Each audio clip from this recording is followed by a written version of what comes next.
Bonjour, nous sommes le mardi 4 octobre en compagnie de Benjamin Girette dans le cadre du Festival des reporters de guerre qui vient ici pour sensibiliser les plus jeunes au photojournalisme.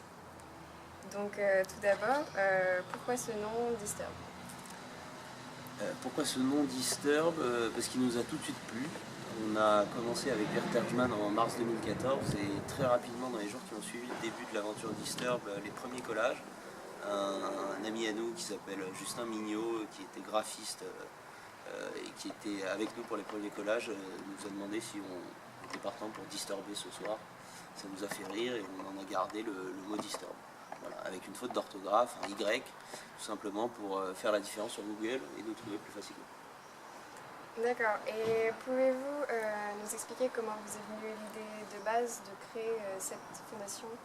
Alors, c'est pas une fondation, ça deviendra peut-être, je ne sais pas encore aujourd'hui, mais c'est une association et on a lancé ça en mars 2014. Pierre Terjman, en fait, qui est aussi photojournaliste, qui est un collègue à moi et ami, rentre de Centrafrique à cette époque et m'appelle en me disant voilà, j'ai imprimé mes photos en 4x3. À l'époque, il avait vraiment fait du 4x3, c'était immense. Et il me dit on va les coller en bas de la rue et on voit ce que ça donne. Et donc je l'accompagne, on colle les premières images avec grande peine, mais on y arrive et les retours immédiatement sont extrêmement positifs. Les gens nous interpellent, il est 1h30 du matin, rue, pas de la rue Amelot, il y a un ou deux bars, deux, trois personnes dedans, et rapidement ils sortent du bar, ils nous interpellent, ils lisent la légende et ils interagissent avec le poster et on se rend compte que c'est pertinent. Et du coup, on se dit rapidement, il faut qu'on édite, pas qu'on se contente de poster nos photos à nous, mais qu'on édite le meilleur pour donner le meilleur au plus grand nombre, à savoir dans les rues et continuer les collages et impliquer d'autres photojournalistes. C'est le début de l'aventure. Est-ce que vous pouvez nous expliquer de quelle façon vous organisez Disturb, les journalistes, tout ça? Alors c'est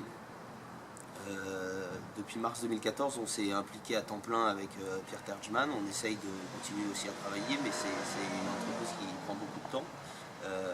On essaye d'impliquer au maximum nos collègues. On essaye de faire en sorte que ceux qui organisent les opérations ou ceux qui collent sur le terrain, on fait en sorte qu'il y ait forcément un photojournaliste impliqué dedans. Pour nous, c'est important que les photojournalistes soient au premier rang dans ce genre d'opération. Et c'est important, pourquoi? Parce que quand on colle un poster et que quelqu'un s'arrête dans la rue et nous interpelle sur le pourquoi du comment on se retrouve à coller en pleine nuit un poster d'information, d'actualité internationale sur les murs, il faut qu'on puisse y répondre, il faut qu'on puisse lui parler de notre métier, il faut qu'on puisse expliquer ce qu'est Disturb. Et donc on essaye d'organiser ça comme ça, en impliquant des collègues, en allant chercher des partenaires, parce qu'évidemment ça coûte un peu d'argent d'imprimer. Et on a la chance depuis plus de 2 ans et demi de réussir à avoir pas mal d'opérations. On a dû faire 25 partenariats différents, plus de 30 ou 40 opérations différentes. On a visité autant de villes, on a voyagé dans beaucoup de pays à l'invitation de festivals ou d'institutions. Et on a à cœur de le développer voilà, en impliquant des photojournalistes un peu partout dans le monde, en leur disant c'est votre pays, c'est vos rues, c'est votre audience, c'est votre public. C'est à eux que vous parlez quand vous faites votre métier, quand vous rapportez un témoignage, un reportage. Vous vous engagez à transmettre le témoignage que quelqu'un sur le terrain a accepté de vous donner, vous a fait confiance pour que vous relayiez son message. Et donc on leur dit, nous on est là pour vous aider à diffuser différemment votre reportage, à relayer votre message. Et pour cela, on a un process qui nous permet d'afficher dans la rue, tout en étant entre guillemets un peu protégé, toléré. Et donc on les incite à nous contacter et on collabore avec eux un petit peu partout pour que des opérations voient le jour. Et donc du coup, pourquoi avez-vous choisi d'afficher vos photos comme ça dans la rue? Pourquoi très franchement, au tout début, je sais pas, parce que c'est Pierre qui m'appelle et qui me dit on va coller mes photos en 4x3 dans la rue, et quand je me dis pourquoi dans ma tête il me dit ça, je comprends assez vite. Quand on rentre dans le reportage, il faut s'imaginer qu'on parfois on peut passer des mois sur un sujet, sur un reportage. En l'occurrence, Pierre a passé plusieurs mois en Centrafrique pour couvrir les événements. Il rentre avec du coup des centaines de photos des événements. Et il a quelques parutions, il a la chance d'être publié dans Paris Match à l'époque, c'est une des plus belles publications. Je ne sais plus s'il a 4 ou 6 pages, mais c'est merveilleux pour un sujet d'avoir une opportunité comme ça d'être traité sur 6 pages. Mais pour autant, aujourd'hui, ça ne suffit pas à l'heure des réseaux sociaux. Et sachant que la rue est accessible et que si tu ne fais pas trop de bêtises et que tu t'y prends bien, tu peux réussir à coller et à transmettre un message au plus grand nombre comme ça, sans qu'ils aient besoin d'acheter ton magazine, sans qu'ils aient besoin d'être abonnés, c'est intéressant. Donc tout de suite, oui, pourquoi? Parce qu'on touche au maximum de gens, on touche les gens qui ne peuvent pas forcément s'acheter par Image ou l'Express. Il y a des sujets qui ne sont pas suffisamment traités ou pas assez régulièrement, en tout cas à notre goût. Et donc c'est aussi notre volonté de pouvoir, nous, en tant que photojournalistes, se passer d'intermédiaire et dire je peux aussi atteindre un public avec mon Instagram, avec mon Facebook, avec mon Twitter, avec mon Snapchat. Aujourd'hui on a plein de nouveaux moyens de diffusion et donc c'est voilà, cette volonté là de gagner une nouvelle visibilité, une nouvelle audience, de parler à tout le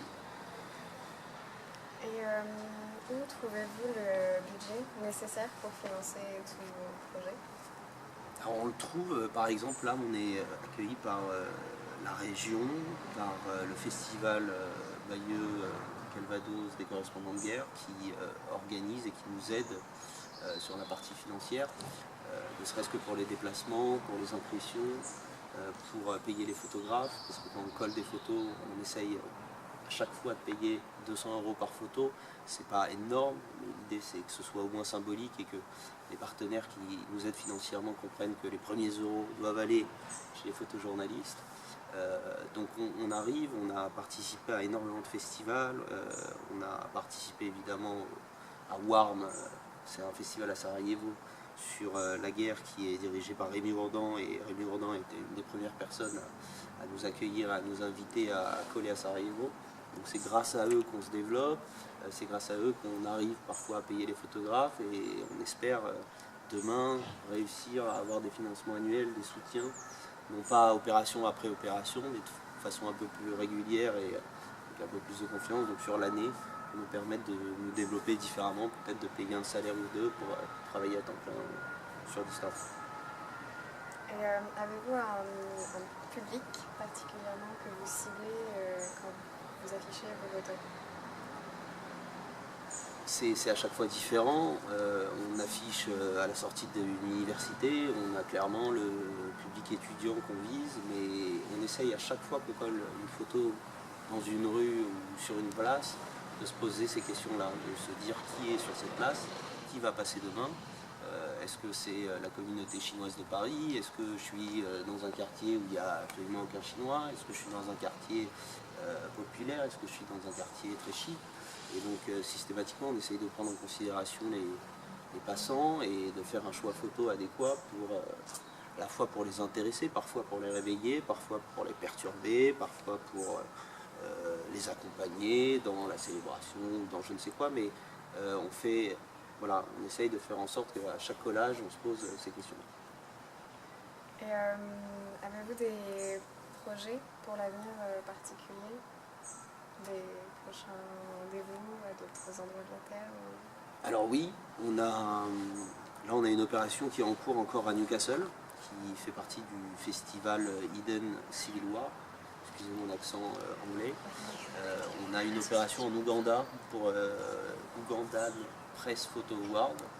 C'est un concours de photos qui est organisé tous les ans, un concours de photographie de presse, et donc on espère réussir à monter une opération là-bas avec ce festival et avec l'amitié et le concours d'un photographe très talentueux, d'un photojournaliste qui travaille là-bas, qui est basé là-bas, qui s'appelle Frédéric Noy.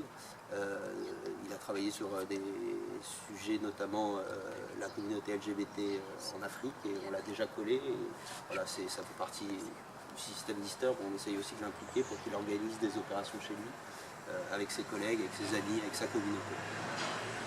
Voilà, entre autres, mais après les projets on en a plein, on espère développer Disturb, on espère faire plein de choses, donc il faut rester connecté à nos Facebook, sur les réseaux sociaux pour être au courant. D'accord, bah merci beaucoup. Je crois qu'on a terminé pour ce soir. Merci. Donc c'était